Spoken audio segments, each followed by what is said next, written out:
So, hi mga lalabs! Welcome back sa aking channel. For today's video, magluluto tayo ngayon ng garlic butter shrimp. Kasi medyo matagal-tagal na din na hindi na tayo nakapagluto ng garlic butter shrimp. It's my favorite. So, ito na po yung lulutuin natin na shrimp. Ayan. Syempre, nakababad na sa Sprite. Ayan, Sprite yung binabad natin dyan. Tapos, meron tayong butter. Tapos, magic sarap and isang buong garlic.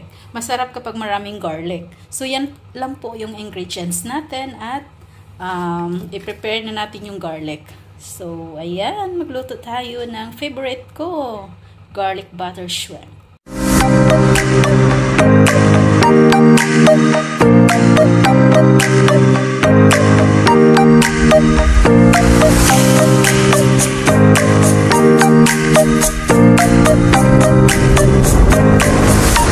Garlic natin mga lalabs, yung buong garlic. So, ayan, magluto na tayo.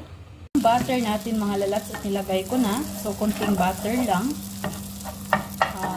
Kasi, sa totoo lang bawal ako nitong butter. Pero mas masarap ang butter.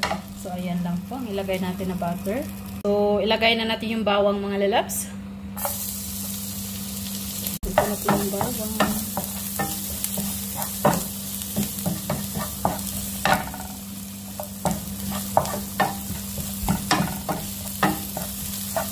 Tapos ilagay na natin yung shrimp. Natin yung shrimp.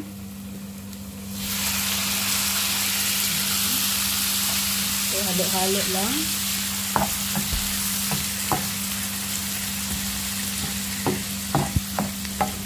Wow! So, hindi ko na sinali yung Sprite kasi para siyang ayaw kasi matubig. Yung iba naman nagluluto, sinasali nilang Sprite. So, ako hindi.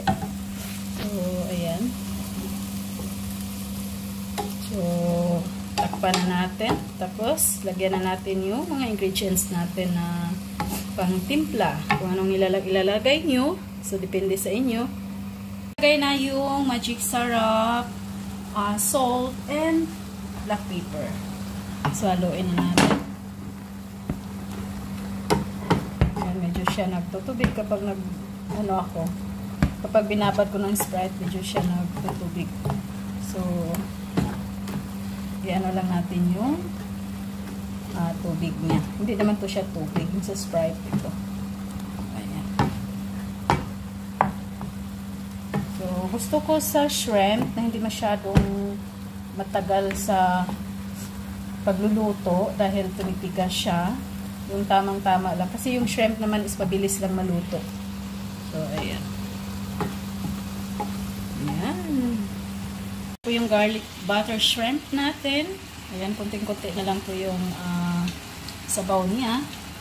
So, anuhin na natin ng konti at lutong-luto na siya. Mga 3 or mga 2 minutes. Ayan. Yung ating shrimp. Papatayin na natin yung apoy. So, ayan. Ihain na natin mga lalabs. So, yummy. Ayan, para siyang medyo nag-sticky na siya. Ayan. Ayan, ito, naluto na ang ating garlic butter shrimp. Ayan, simpleng luto lang. So, ayan, thank you so much sa aking mga legit friends, Team Bakbakan, members, super chatter.